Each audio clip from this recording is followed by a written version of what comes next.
आज के इस वीडियो में हम बीबीए के बारे में पूरी डिटेल से जानेंगे, जैसे कि बीबीए कोर्स क्या होता है, बीबीए कोर्स कौन करते हैं, बीबीए कोर्स करने के लिए क्वालिफिकेशन क्या चाहिए, या फिर बोल सकते हैं कि बीबीए कोर्स हम कैसे कर सकते हैं। साथ ही में अगर आप बीबीए कोर्स करना चाहते हैं तो ऐसे में बीबीए कोर्स करने के लिए आपके लिए बेस्ट कॉलेज कौन सी हो सकती है और उन कॉलेज की फीस क्या होगी। इसके साथ ही अगर आप बीबीए कोर्स कर लेते हैं तो बीबीए कोर्स करने के बाद आपको कौन सी नौकरी मिल सकती है। इन सारे प्रश्नों का जवाब हम आज के इस वीडियो में पूरी डिटेल से जानने वाले हैं, तो हमारा ये वीडियो आप पूरा लास्ट तक देखते रहिए और हम एक एक करके आपके इन सभी सवालों का जवाब देने वाले हैं। चलिए सबसे पहले हम यह जान लेते हैं कि आखिरकार बीबीए कोर्स होता क्या है। दोस्तों, बीबीए का जो पूरा नाम होता है वो है बैचलर ऑफ बिजनेस एडमिनिस्ट्रेशन, जिनमें मेनली फोकस किया जाता है बिजनेस मैनेजमेंट और एडमिनिस्ट्रेशन के ऊपर। बीबीए कोर्स के दौरान मार्केटिंग,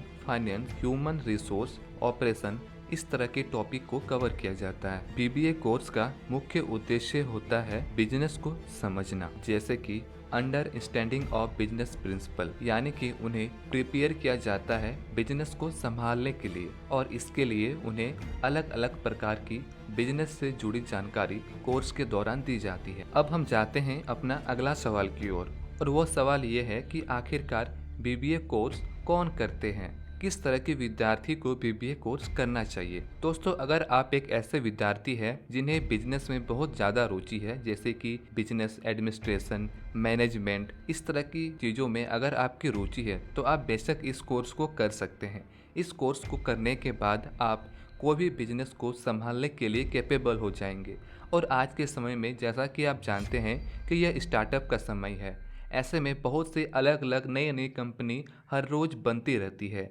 ऐसे में बीबीए कोर्स वाले बच्चों की डिमांड भी बहुत तेज़ी से बढ़ रही है। तो अगर आपको मैनेजमेंट जैसी चीज़ों में आप रुचि रखते हैं तो आप बीबीए कोर्स को कर सकते हैं। अब हम जानते हैं कि अगर आप बीबीए कोर्स करना चाहते हैं तो ऐसे में इस कोर्स में एडमिशन के लिए आपकी एजुकेशन क्वालिफिकेशन क्या होनी चाहिए। तो हम सबसे पहले बात करते हैं, जैसा कि आप जानते हैं कि बीबीए आप क्लास 12 के बाद ही कर सकते हैं। ऐसे में ध्यान रखने वाली बात यह है कि आप जिन भी कॉलेज से अपनी 12वीं की पढ़ाई को पूरी किए हैं वो कॉलेज भारत सरकार द्वारा रिकॉग्नाइज्ड होना चाहिए, तभी आप बीबीए कोर्स करने के लिए एलिजिबल होंगे।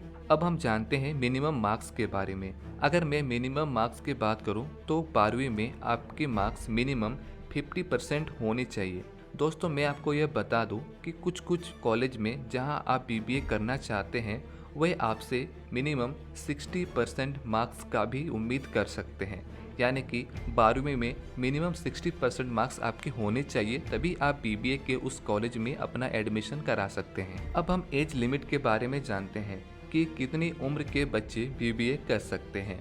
फ्रेंड, अगर आप जनरल कैटेगरी से बिलोंग करते हैं तो ऐसे में आपकी उम्र 17 से 22 साल के बीच होनी चाहिए, और अगर आप रिजर्व कैटेगरी से बिलोंग करते हैं तो ऐसे में आपकी उम्र 17 से लेकर 24 वर्ष तक के बीच होनी चाहिए, तभी आप बीबीए कोर्स करने के लिए एलिजिबल होंगे। अब अगला सवाल यह आता है कि आप बीबीए कोर्स कैसे कर सकते हैं या अपना एडमिशन कैसे करा सकते हैं।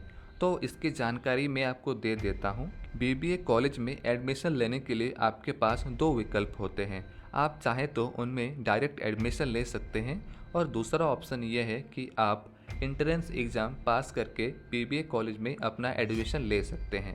अगर आप डायरेक्ट एडमिशन लेना चाहते हैं तो ऐसे में, जैसे कि मैंने आपको बताया कि 12वीं में आपके पास कम से कम 50% मार्क्स होने चाहिए, और कुछ कॉलेज के लिए ये मार्क्स 60% तक भी चली जाती है। चलिए अब हम हमारा दूसरा विकल्प के बारे में जानते हैं, यानी कि जब हम अपना एडमिशन इंट्रेंस एग्ज़ाम के द्वारा लेते हैं।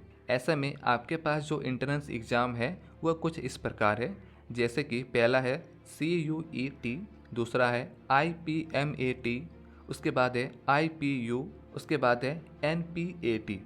ये कुछ इंट्रेंस एग्ज़ाम होते हैं, इनमें आप पास करके आसानी से बीबीए कॉलेज में अपना एडमिशन ले सकते हैं। इसके अलावा भी आपके पास और कई सारे इंट्रेंस एग्ज़ाम होते हैं कुछ एंट्रेंस एग्ज़ाम कॉलेज द्वारा करवाई जाती है और कुछ हमारे भारत सरकार द्वारा करवाई जाती है, जिन्हें पास करके आप आसानी से बीबीए कॉलेज में अपना एडमिशन ले सकते हैं। और जनरली देखा गया है कि यह एडमिशन प्रोसेस अप्रैल और मई के महीने में शुरू होती है। चलिए अब हम ये जानते हैं कि अगर आप इस कोर्स को करते हैं तो इस कोर्स के लिए आपके लिए बेस्ट कॉलेज क्या है और उन कॉलेज में आपको कितनी फीस लग सकती है। दोस्तों, मैं इस चीज़ को 2 पार्ट में डिवाइड कर देता हूँ। सबसे पहले हम प्राइवेट कॉलेज के बारे में बात करेंगे और उसके बाद हम गवर्नमेंट कॉलेज के बारे में बात करेंगे। तो अगर मैं प्राइवेट कॉलेज के बारे में बात करूँ तो हमारा जो सबसे पहला कॉलेज है वो है NMIMS, जो कि मुंबई में है और इस कॉलेज की फ़ीस 9,75,000 रुपये होते हैं। हमारा अगला कॉलेज है MET यूनिवर्सिटी, जो कि नोएडा में है और इसकी फ़ीस 10,32,000 रुपये होती है।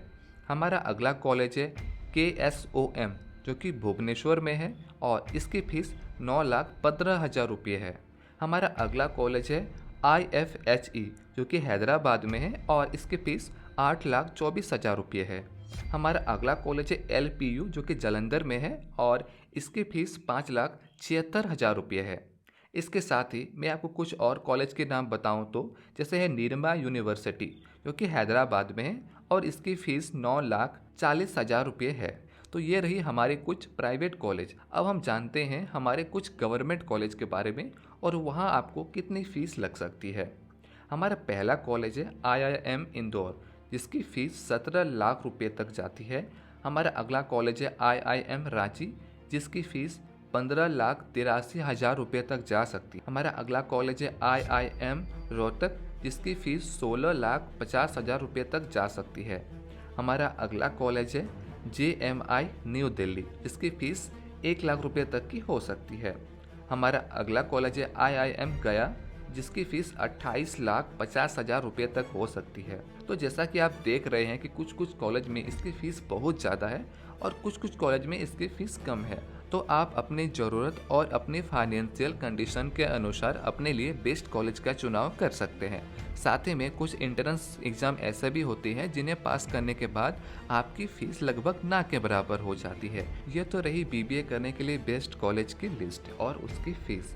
अब हम थोड़ा इस बारे में जान लेते हैं कि अगर आप BBA कर लेते हैं तो ऐसे में BBA करने के बाद आप किस किस सेक्टर में जॉब कर सकते हैं और उनमें मिनिमम आप कितने सैलरी की एक्सपेक्ट कर सकते हैं शुरुआत के समय में। समय के साथ तो सैलरी बढ़ती ही चली जाएगी, इसमें कोई शक की बात नहीं है, लेकिन शुरुआत में कितनी सैलरी आपको मिल सकती है थोड़ी इस बारे में चर्चा कर लेते हैं। सबसे पहले हम बात करेंगे बिजनेस डेवलपमेंट एग्जीक्यूटिव के बारे में, जिसकी शुरुआत में सैलरी 3 LPA होती है। हमारा अगला सेक्टर है एग्जीक्यूटिव असिस्टेंट की, जिनकी सैलरी 2.8 LPA हो सकती है। हमारा अगला सेक्टर है मार्केटिंग एग्जीक्यूटिव की, जिसकी मिनिमम सैलरी शुरुआत के समय में 6.28 लाख हो सकती है। दोस्तों, ये सैलरी मैंने शुरुआत के समय के बारे में बताया है। समय के साथ ये सैलरी ऑफ कोर्स धीरे धीरे बढ़ती ही चली जाएगी। तो कैसा लगा आज का हमारा वीडियो BBA के ऊपर? उम्मीद है आप सभी लोगों को पसंद आया होगा। कुछ सवाल है तो आप हमें कमेंट में पूछ सकते हैं। यहाँ तक इस वीडियो को देखने के लिए आप सभी लोगों का बहुत बहुत धन्यवाद। आपका दिन शुभ हो।